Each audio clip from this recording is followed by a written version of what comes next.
So I'm Bridget G, or Singrata Not Cool, as you can see on the, it's a little harder to pronounce by all means. And this is Jim Fee, he's my counterpart in Runway Safety. So we go by the Fijis. Yeah, we used to be Fiji. We're probably your most, I don't know how to pronounce this, but basically Jim has a boot on, I'm pregnant, so it's one of those like, let's see how this goes, right? So. As long as I don't fall off the stage, I think that's success for me. And that goes for both of us. One thing I wanted to mention, which is really cool being in here, is typically the ratio from women to men in the meetings that I am is the opposite of what we're seeing right now. So that in itself is very impressive. So thank you. I graduated from Embry-Riddle. See? I see a sorority sister over there, actually. So hey, nice to see you. But when I was there, it was 1 woman per 10 men, which is crazy. The next part of it was when I first got into the FAA, I was the only female on my crew. I see a supervisor that used to work there with me. But now, I'm happy to say that times have changed, and quite honestly, I've actually been in a rotation where it's been all females in the tower. So how cool is that, you know? So, I know, right? I told the suit they needed to get out so we could, go on. But all kiddingness aside, I just want to say that's a huge accomplishment. I'm very proud and very honored to be up here in front of all of you. First off, what Jim and I wanted to discuss was things that we see day in and day out. We eat and breathe this stuff, which is runway safety. So, but I know you guys don't necessarily get that information. So first off, I want you to look at this slide. When you look at this slide, I want you to realize how incredibly successful you are at your jobs. And why I say that is because the very first part there, 50 million takeoff and landings each year in the NAS. That's incredible. If you look right below that, of that number, there's about 300,000 MORs or EORs that are reviewed, right? But that's in all segments of flight. So whether you're working en route or if you're working the approach segment or terminal, if you're in the tower. So let's take that down a little bit more. When you look at the next element there, of all of those events, so out of the 50 million takeoff and landings every year, we only have about 20,000 runway safety MORs that are reviewed. Of those 20,000, there's about 1,600 runway incursions, okay? So can you imagine that? 50 million down to 1,600? So what that shows to you is that we have over a 99% success rate. Exactly. Thank you. What you don't see on this slide is what we're going to start getting into, but half of that 1,600 are non-conflict events. So it's a GA, podunk little dude that crosses the runway on accident and nobody else is around, okay? So even though we are very successful, what we need to talk about is risk. And that's what I want you to bring back to your facilities. So Bridget did a great job setting the stage and demonstrating how we've created basically the runway safety culture with your help. And in the jobs that you do every day, it's because of you that we've been able to achieve that significant accomplishment of successfully and safely operating the national airspace system. Where we are today is on a good path. We're, like Bridget was saying, we're still focused on risk. And the numbers are starting to get pretty small. One thing I'd like to bring out, over the last couple years, National Air Traffic Controllers Association, the Runway Safety Program, and Air Traffic Organization, and our partners across the FAA have focused a lot about reducing the most significant events. Those are the category A and B. So it's very, very narrowly avoided a collision on the runway surface. Previously, you know, a talking point was always the runway safety events are primarily general aviation, and that's true by counting the numbers. But the most significant events were about, in some cases, 50-50 or sometimes a little bit more, where it was air traffic contribution to that event. This year, where we are right now, we have had zero air traffic operational incidents that have contributed to an A or B runway incursion.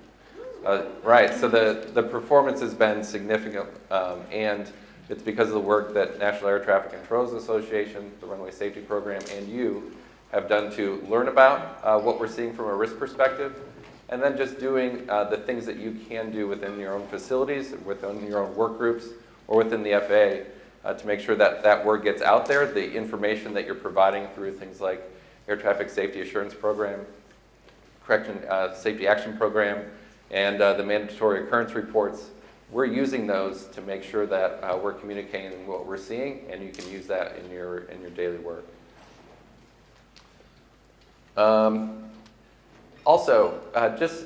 This is a talking point over time. So Bridget talked about the 50 million takeoff and landings and roughly the 1,700 runway incursions every year. One thing that we've noticed is there's a pushback to say, well, every year we get more runway incursions. That must mean that the system is less safe. It's actually quite the contrary. It's because the FAA values a reporting culture. So we have the protections in place across the board, whether you're an aircraft pilot or air traffic controller, to protect you so you can provide the information. Because of that, we are getting more and more and more reports. And because we're getting more reports, we're taking the correct actions to reduce the risk. So if you look at what's most valued by all of us as safety professionals, it's the people in the system. And even though that we are receiving more reports every year, the impact on the people in our system is decreasing significantly over that same time span. So even though we're getting more reports, we're using them effectively in reducing the risk in the system. And also, just in the last couple of years, we've significantly brought down the most significant events. So that's a trend that kind of bounces up and down over time, but we're on a good trajectory, and we hope to keep that going forward. I like to say that's because Jim and I are now involved, but I know it's a testament to everybody here. Yeah. So the first thing we're going to look at here is, I'm not picking on facilities by showing you this. These are your core 30 airports. On the left side, you're going to see your quantity of RRIs, and on the right side, you're going to see the rate. The whole purpose of showing you this right now is because knowledge is power. The more I can empower you to know your own statistics and bring this information back to your facility, the more that we are capable of mitigating change at the local level, which is where real change should take place, right? So let's look at the next one. Here's the statistics for, once again, on your left side you have the quantity, on the right side you have the rate. But this is just the top airports. So usually get a lot of people that take a picture of these. If you are looking at this list and your facility is on here somewhere, shape, or form, and this is shocking to you, then I need you to get a hold of me. Okay? I know you all have pens. I saw them. So my email address is runwaysafety@natca.net. I don't care what your title is. You know, we're here in a safety environment and we're trying to help you. You're not in this alone. Jim and I have worked with ATMs and FAC reps and joint calls just to try to help them mitigate their own, to make their own solutions.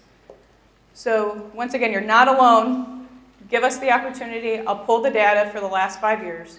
We'll go over it together, and I can work with your local safety councils. I can work with whomever was on your crew that you'd like me to work with. And Jim will attest to that as well. Yeah, that's it. That interaction that Bridget's describing has been really valuable because it's one-on-one. It's just a safety professional working with their peers in the facility to provide number one, the data and the information, but also the context around what we're seeing at the national level and how that applies at the local level as well. It's been very effective with that information being used in the local safety councils and also in the Runway Safety Action Team meetings or the RSAT meetings. My whole goal is to empower local facilities. That's what I've wanted to do since I've walked into this role. So let us help you make the decisions. Let's get forth and bring these numbers even further down. I mean, quite honestly, the A's and B's that you looked at, that was a dramatic drop. So that in itself is a success right there. And I wanted to mention this because I keep pushing the local level thing. The reason why I'm doing that is because you are the subject matter experts at your facilities. You are the ones that know what is best for your facility. I am not, but I can help you get there. We do talk to other facilities all the time, so let us help you get there. So the next two slides that I really wanted to get into were contributing causal factors to these runway incursions. So this first slide kind of is more like your air codes, but I still wanted to bring them to your attention because it's very important. So the first one here is ATC cleared an aircraft to land or depart on an occupied runway. Pretty self-explanatory, okay? The next element here is pilot failed to hold short of an aircraft, or of a runway as instructed. The pilot started to take off roll without a clearance, and then followed by the ATC cleared an aircraft to cross a runway when an aircraft was on departure roll or landing roll. I want to highlight that last bullet point. And the reason why I want to highlight it is because of high energy zones. High energy zone runway crossings. Has anybody ever heard that before? Or am I completely out of space? Okay, at least we've had a couple. The reason why I want to bring that up to you is because at a high energy zone runway crossing, what I'm really talking about is crossing in the runway at the middle portion of the runway. So can your arrival aircraft stop? No, right? Can the aircraft that's crossing the runway, can they necessarily have enough power behind them to get them across the runway in time? Not necessarily. So if you are at a facility where you guys routinely do high energy zone runway crossings, let's talk. Because I can probably help you find another way to cross that runway. And preferably I'm looking for the first third or the last third of the runway. First third because they can probably see the guy that's on final, or they can see each other. The last third is it gives the opportunity for the guy who's either departing or arriving to stop or fly over him. So let's try to bring that back together and get away from those high energy zone runway crossings. The next slide here talks about contributing factors. This is the stuff that I really like to look at. So ATC misjudged the right of closure. What this is specifically discussing is the fact that, there's human error. There's always going to be human error. But maybe the aircraft that we cleared for departure was fast on the roll or slow to depart. That anticipation element was wrong. Or the aircraft on final, maybe he kept his speed up and we weren't necessarily anticipating that, or maybe they slowed down quite a bit. The pilot failed to follow taxi instructions. Okay. Memory aid not utilized. Are memory aids required? Yes. Thank you. We have success. So it's required by the .3, right? It's called the memory aid toolbox. If you look at your facility from a different perspective. Are we actually following what we put into our guidelines? Okay. And if we're not, why not? Are we having a safety culture issue? Is there an individual performance issue? Why are we not following those memory aids? Those memory aids didn't come out of nowhere, I'll tell you that. There's a big team that worked on those. And the reason being is because of the root cause analysis team, which initially only looked at A's and B incidents. So they found a reason why to implement this into the .3 change, and that was because of runway incursions. Okay. The next thing I want to talk about here is CRM issues. Really what this boils down to is potential coordination problems. You're working with ground, working with local. I tell you to cross after the guy that's on a 2-mile final. Okay. I have to remember when that guy actually crosses or actually rolls out. Do we want to do that? Let's make them timely and appropriate. The last one, pilot unfamiliar with airport layout. We work our airport day in and day out, right? I know that airport inside and out. That aircraft that just arrived, could it be their first time ever landing at that airport? Yeah, it's almost like a cognitive complacency, right? So because we know this airport, we expect you to know this airport. That's not necessarily the truth. Yeah, they should have their airport diagram on their knee pad, right? But sometimes we need to go above and beyond and make sure that that aircraft gets to the designated location. Bridget mentioned going through the teams that go through continuously all the data that's received, and that helps us identify risk. In 2016, we started noticing wrong surface operations. That's aircraft that are taking off on the wrong runway, on taxiways, or at the wrong airport, and approaching or landing the wrong runways, wrong airport, or on taxiways. You might think that there's no possible way you can take off at the wrong airport. However, we have a couple. And it's typically airports that are very close together, and from one airport you can use and communicate with air traffic on the other airport's frequency, and that was kind of the setup for those events. One of the main risks that we're seeing right now are these wrong surface operations. You may have seen a very significant event that occurred on the West Coast last year involving Air Canada. Generated a lot of media attention and a lot of focus on precursor safety events. Up until then, if an airplane had been approaching a taxiway and it was caught and a go-around was issued, it's kind of hit or miss if that event's going to be reported or not, because it was taken care of with a go-around. Kind of nothing happened really.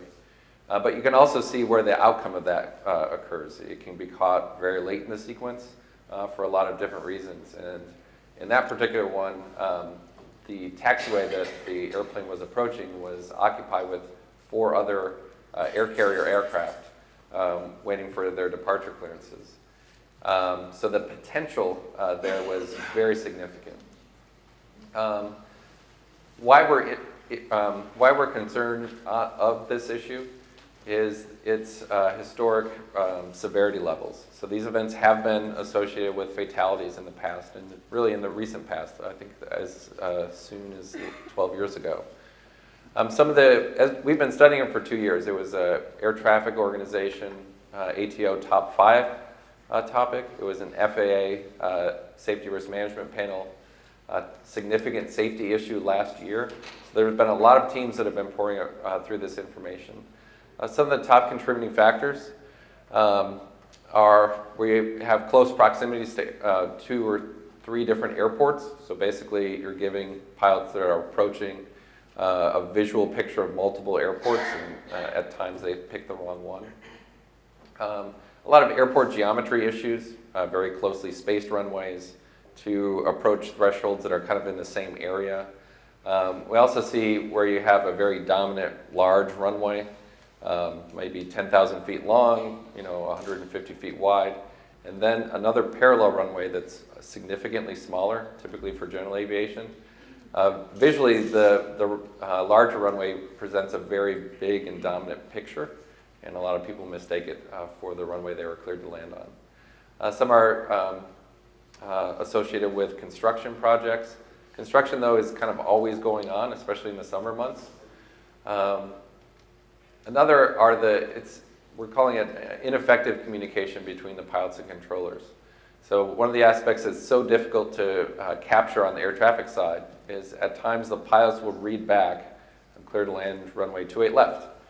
They'll say exactly what you're expecting to hear, and however, they'll say that, however, continue for the other runway. In that case, maybe 28 right or some other runway. So that ineffective communication, that even though one side of the mic is saying all the right things and hearing back all the right things, the human factors still prevail where people go with what they first expected or first were told and don't realize the change instructions that came sometimes further on. I won't go through all of them. As far as the scope of the problem, in all the hundreds of events we reviewed, it turns out an aircraft in our national airspace system approaches or lands on the wrong surface, wrong airport, taxiways, or runways, about once a day. 330 in that period of time between 16 and 17. So that's a lot. Typically, kind of the myth buster aspect of it, typically they're during the day in visual conditions.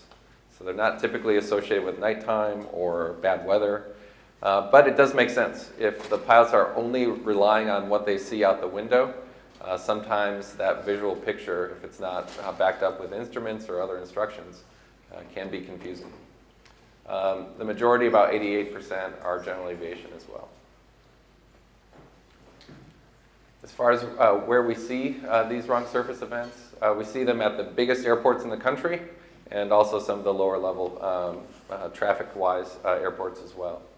One thing to note, that first location that you see is Lincoln, Nebraska, LNK. That team is actually very progressive. They report in the MOR every wrong surface approach, no matter what. So they do 100% reporting, even though it's not required.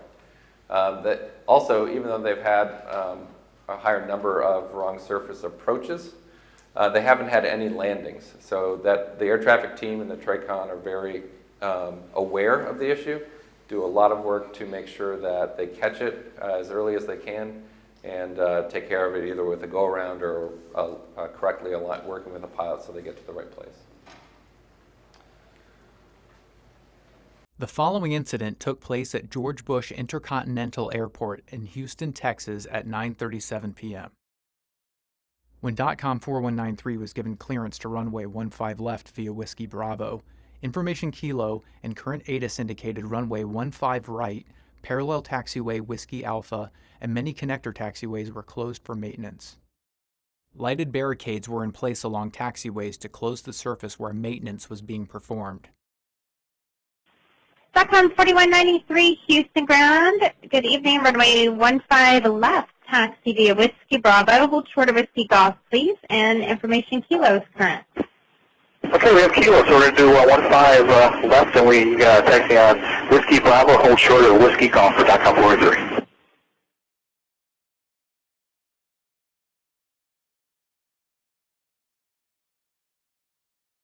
.com 4193, continue Whiskey Bravo to Whiskey Victor, runway 15 left. Okay, down to Whiskey Victor, continuing on Whiskey Bravo for .com 493. Yeah, Tower .com 4193 is hold short of 15 left, is ready to go. .com 4193, Houston Tower 1com. Turn right. Right turn heading 270, runway 15 left, clear for takeoff. Okay, clear for takeoff, and that's a right to 270 for .com 493. Yeah.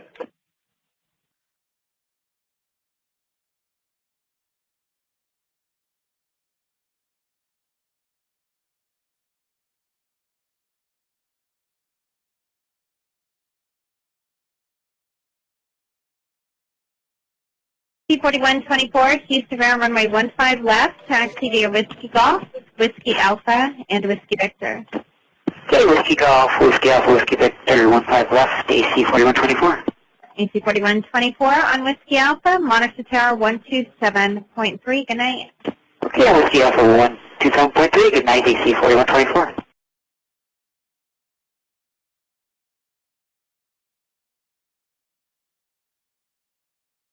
That beach jet that just took off, what did he just do? What did he just do about what? You sure he went off left, 15 left? And yes, he took off 15 left. This is how the roll and takeoff appears from the tower. The distance, darkness, and ground light placement increases the difficulty in determining aircraft position. At the closest point, the two aircraft were less than 200 feet apart. If AC 4124 had not stopped, it would have entered Whiskey Alpha in less than 5 seconds.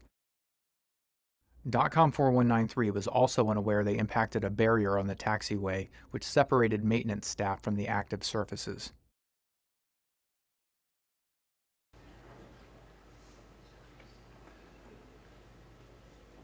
So the video is a little behind the audio, but after this unfreezes, you'll basically get the picture. The aircraft took off on the parallel taxiway that was closed and barricaded.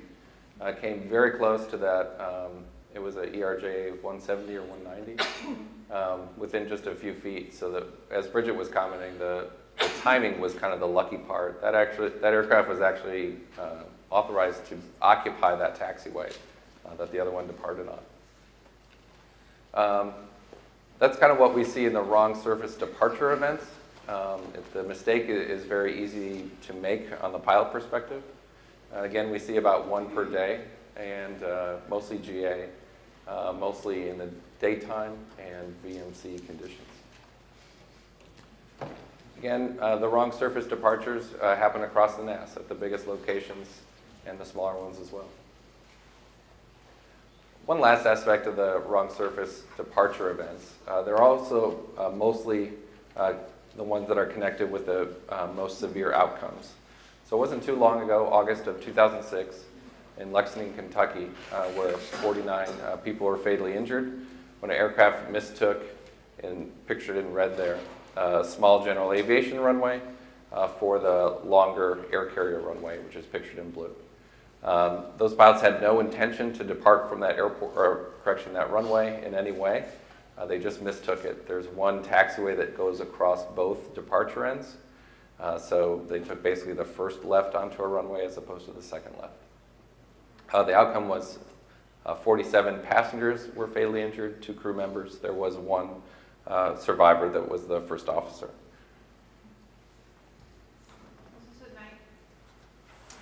It was very early in the morning, still dark out. So before we come off of wrong surface, I want to bring up a couple of things. And a lot of it has to do with contributing factors. So what you may have seen in this slide is the vast majority of these incidents are occurring at level 9s and belows. So when you think about that, do those airports necessarily have safety logic systems to help? I can't hear anybody. Oh, okay, cool. I just want to make sure. The next element of that is the vast majority of these incidents are happening at offset parallel runways. So if you work at a lower level facility, if you have an offset parallel runway, and with roughly 90% of these occurrences being general aviation, are we kind of setting you up? In a way, yeah, right?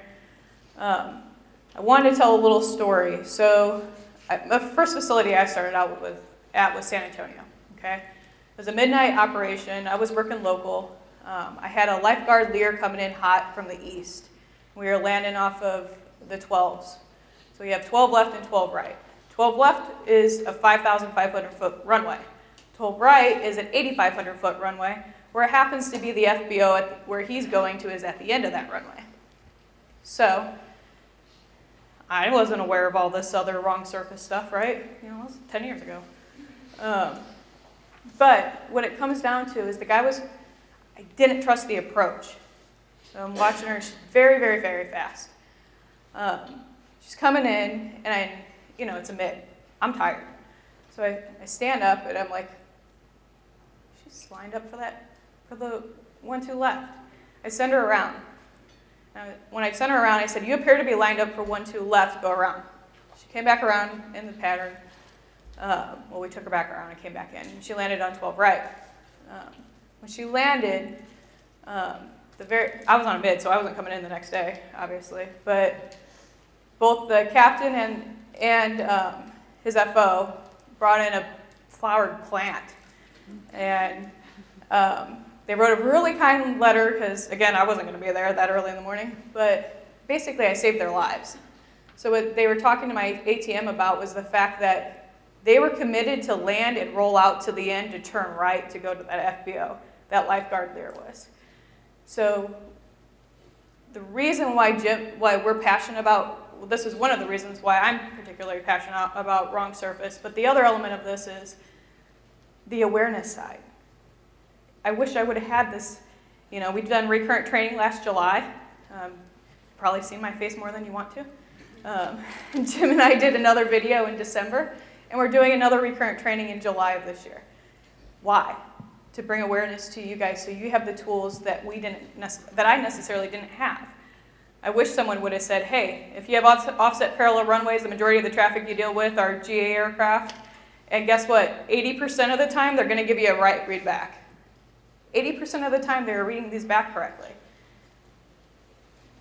How are you going to catch it without looking out the window? We have windows for a reason, right? They're very nice. So anyways, that was just a side bit, but I wanted to make sure that I brought that up to your attention. The last thing that I kind of wanted to lead with was the new focused area for Take a Stand for Safety is surface safety. Within that surface safety campaign, you are one of the first groups. We just debuted it last week at NATCA National, or our NATCA National Convention by all means. But I want you to see what Surface Watch is. Surface Watch is a recognition program jointly with FAA and NATCA to promote the positives within the NAS. So like the incident that I just explained to you with regards to what happened to me on the mid, I want to hear about what's going on in your facilities. I want to be able to share those success stories. We'll write articles. We're going to put recognition out in the FAA focus. NATCA will end up trying to put some more stuff out. I just want the opportunity for us to be more aware of, hey, the positives that we do day in and day out, right? So if we could, let's watch that surface watch video. You know, a lot of it focuses on, it's much easier to model success and follow success. And we know that we're catching most of them. We have the smaller number of events. Surface operations are critically important to our safety record, where proactive management, swift actions, and teamwork come together to save lives. We want to hear about these successes. Surface Watch is a recognition program jointly sponsored by the FAA and NATCA. It acknowledges individuals or teams of controllers and supervisors for their exemplary saves and initiatives that focus on the surface environment, such as recognizing and addressing a potential wrong surface landing or takeoff, or an attempt to land at the wrong airport, preventing runway incursions or surface incidents, reducing surface events through local safety councils, RSATs, or other collaborative work groups, and other achievements that focus on your facility's teamwork and dedication to improving surface safety. We run the safest, most efficient airspace system in the world, and we accomplish our mission by working together to elevate our profession. So take a stand for safety and celebrate your facility's surface safety achievements. Nomination period opening soon. So you'll see this video in your facility really soon. You can put in your facility if you're working on a project. You can put it in a controller, or heck, yourself if you want to. Why not, right? So, but take the opportunity to allow us to help recognize you guys for your hard work. And I always close out when I'm talking by saying that safety works when people work together. And I truly believe that. So I don't know if you guys have any questions, if we have time, or... Are you guys going to be here for the rest of the day today? I unfortunately need to go to O'Hare, so I'll be catching a flight at 3. Now's your time for questions. Yeah. We could do one. We Sure. our That's other fine. speakers and then Paul. So one Perfect. question real quick, if we could do Sure. it, and I'll go get it. You have my email address. It's runwaysafety@natca.net. I need to get to O'Hare to turn on some runway, or we're basically in the final optimization process for some runway status lights. I have a question. If the risk is at level 9s and below, and with GA pilots, how come we aren't looking at installing ground radar at those higher 9s, 8s, and 7s? Because that's nothing really new and innovative other than the cost factor. I would say we're aggressively looking at installing something at each of the 518 facilities. So that's been my program's goal for a long time. The complexities with installing expensive systems and doing so 500 times are something that we're currently collaborating, like Bridget said, and working through to make sure that we get the right systems in the right place at the right time. So work is going on. It won't be fast, but I think we're making a lot of progress in making different and smarter decisions to get the right systems out there. All right. Thank you, guys. Thank you.